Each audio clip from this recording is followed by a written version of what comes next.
Assalamualaikum warahmatullahi wabarakatuh. Selamat datang kembali di channel Jang Alwi.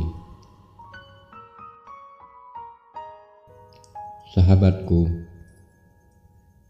di dalam hidup ini terkadang kita mengalami kondisi yang sulit. Hari-hari terasa berat, kesana kesini mencari kerja tak ada kepastian. Seluruh jalan terasa buntu. Setiap kali memulai usaha selalu merugi. Musibah datang silih berganti, tangisan anak merengek minta biaya untuk sekolah, sementara penghasilan tak mencukupi dan setimbun problema hidup lainnya. Tidak sedikit terutama orang yang kurang memiliki iman telah mengambil jalan pintas, melakukan tindakan yang merugikan orang lain demi kepentingan sesaat dan keuntungan duniawi. Sebagian lagi malah putus asa, bahkan bunuh diri dikarenakan kebingungan mencari jalan keluar dari kesulitan hidup. Tidak sedikit pula orang menjadi gila dan stres karena tak tahu bagaimana hendak menyikapi berbagai masalah yang dihadapi. Sungguh tindakan semacam ini bukanlah jalan keluar, justru makin mempersulit hidup. Saudaraku, sebuah cerita pendek tentang pembicaraan seorang guru sufi dengan muridnya yang akan saya sampaikan ini mengandung hikmah yang luar biasa dan insya Allah bisa menjawab problema hidup yang mungkin kita hadapi saat ini. Hidup ibarat segenggam garam. Alkisah seorang guru sufi mendatangi seorang muridnya ketika wajahnya belakangan ini selalu tampak murung. "Kenapa kamu selalu murung, nak? Bukankah banyak hal yang indah di dunia ini? Kemana perginya wajah bersyukurmu?" sang guru bertanya. "Guru, belakangan ini hidup saya penuh masalah. Sulit bagi saya untuk tersenyum. Masalah datang seperti tak ada habis-habisnya," jawab sang murid muda. Sang guru tertawa terkekeh. "Nak, ambillah segelas air dan 2 genggam garam, bawalah kemari, biar ku perbaiki suasana hatimu itu." Sang murid pun beranjak pelan tanpa semangat. Ia laksanakan permintaan gurunya itu, lalu kembali lagi membawa gelas dan garam sebagaimana yang diminta. "Coba ambilkan segenggam garam dan masukkan ke segelas air itu," kata sang guru. "Setelah itu coba kamu minum airnya sedikit." Sang murid pun melakukannya. Wajahnya kini meringis karena meminum air asin. "Bagaimana rasanya?" tanya sang guru.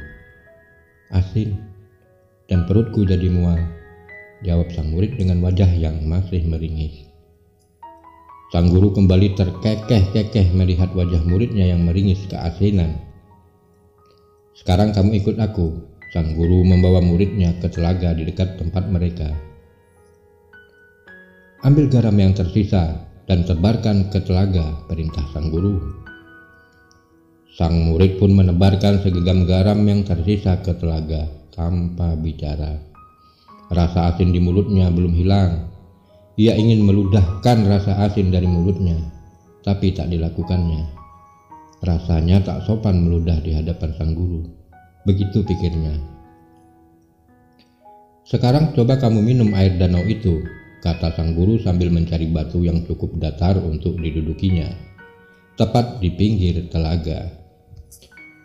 Sang murid menangkupkan kedua tangannya, mengambil air telaga, dan membawanya ke mulutnya lalu meneguknya. Ketika air telaga yang dingin dan segar mengalir di tenggorokannya, sang guru bertanya kepadanya, "Bagaimana rasanya?" Segar sekali," kata sang murid sambil mengelap bibirnya dengan punggung tangannya. Tentu saja telaga ini berasal dari aliran sumber air di atas sana, dan airnya mengalir menjadi sungai kecil di bawah. Dan sudah pasti air telaga ini juga menghilangkan rasa asin yang tersisa di mulutnya. "Terasakah rasa garam yang kamu tebarkan tadi?" tanya sang guru. "Tidak sama sekali," kata sang murid sambil mengambil air dan meminumnya lagi. Sang guru pun tersenyum memperhatikannya, membiarkan muridnya itu meminum air telaga sampai puas.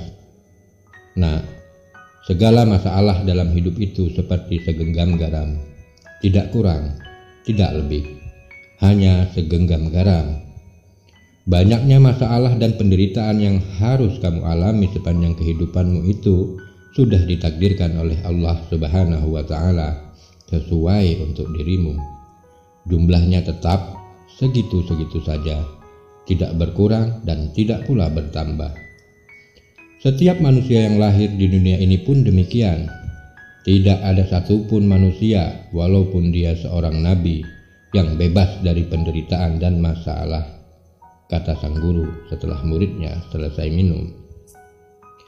Bukankah Allah telah berjanji dalam akhir surat Al-Baqarah, Bismillahirrahmanirrahim, La yukallifullahu nafsan illa wus'aha, laha ma kasabat wa 'alaiha maktasabat. Allah tidak membebani seseorang melainkan sesuai dengan kesanggupannya. Dia mendapat pahala dari kebajikan yang dikerjakannya, dan dia mendapat siksa dari kejahatan yang diperbuatnya. Sang guru melanjutkan nasihatnya. Sang murid pun terdiam, mendengarkan petuah sang guru sufi yang terkenal bijaksana itu. Tapi nak, rasa asin dari penderitaan yang dialami itu akan sangat bergantung dari besarnya hati yang menampungnya. Jadi, supaya engkau tidak merasa menderita, berhentilah menjadi gelas. Jadikan hati dalam dadamu menjadi seluas telaga agar engkau bisa menikmati kehidupanmu.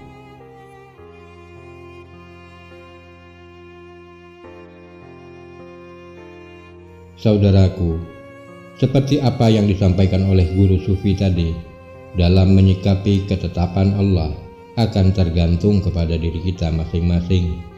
Penderitaan yang kita alami itu akan sangat tergantung dari besarnya hati kita. Melanjutkan usaha dan upaya kita dengan tetap jujur dan menghindari segala perbuatan yang dibenci oleh Allah Subhanahu wa Ta'ala adalah langkah awal untuk memulai sesuatu yang baik. Percayalah bahwa segala yang menimpa seorang hamba adalah karena takdir Allah. Lalu yakinlah bahwa segala yang Allah takdirkan adalah yang terbaik buat kita. Dengan demikian akan datang perasaan tenang karena dirasa yang diyakini Allah Maha Kaya, Allah Maha Kuasa, dan Allah yang menentukan segala nasib hambanya. Kondisi hati seperti ini akan melahirkan rasa tenang, hidup akan semakin bersih, kepercayaan orang lain akan semakin kuat. Selanjutnya, jalan hidup akan semakin terbuka lebar. Sahabatku, setiap kali seorang hamba memasuki kesulitan, berarti kemudahan semakin dekat dan jalan keluar segera ditemukan. Seperti janji Allah di dalam Al-Quran surat Asy-Syarr ayat 5 dan 6. Bismillahirrahmanirrahim. Fa inna ma'al usri yusra. Inna ma'al usri yusra. Maka sesungguhnya bersama kesulitan ada kemudahan. Sesungguhnya bersama kesulitan ada kemudahan. Nah, supaya kita tidak merasa menderita, marilah kita berhenti menjadi gelas. Jadikan hati dalam dada kita menjadi seluas telaga agar kita bisa menikmati hidup, dan yakinlah akan firman-Nya bahwa La yukallifullahu nafsan illa wus'aha, laha ma kasabat wa 'alaiha maktasabat, bahwa Allah tidak membebani seseorang melainkan sesuai dengan kesanggupannya. Dia mendapat pahala dari kebajikan yang dikerjakannya, dan dia mendapat siksa dari kejahatan yang diperbuatnya. Lalu lanjutkanlah dengan berdoa. Rabbana la tu'akhidna in nasina aw akhtana. Rabbana wala tahmil alaina isran kama hamaltahu ala alladzina min qablina.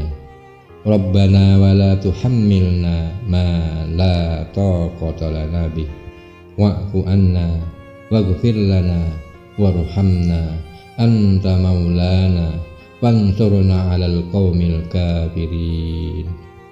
Ya Tuhan kami, janganlah Engkau hukum kami jika kami lupa, atau kami melakukan kesalahan.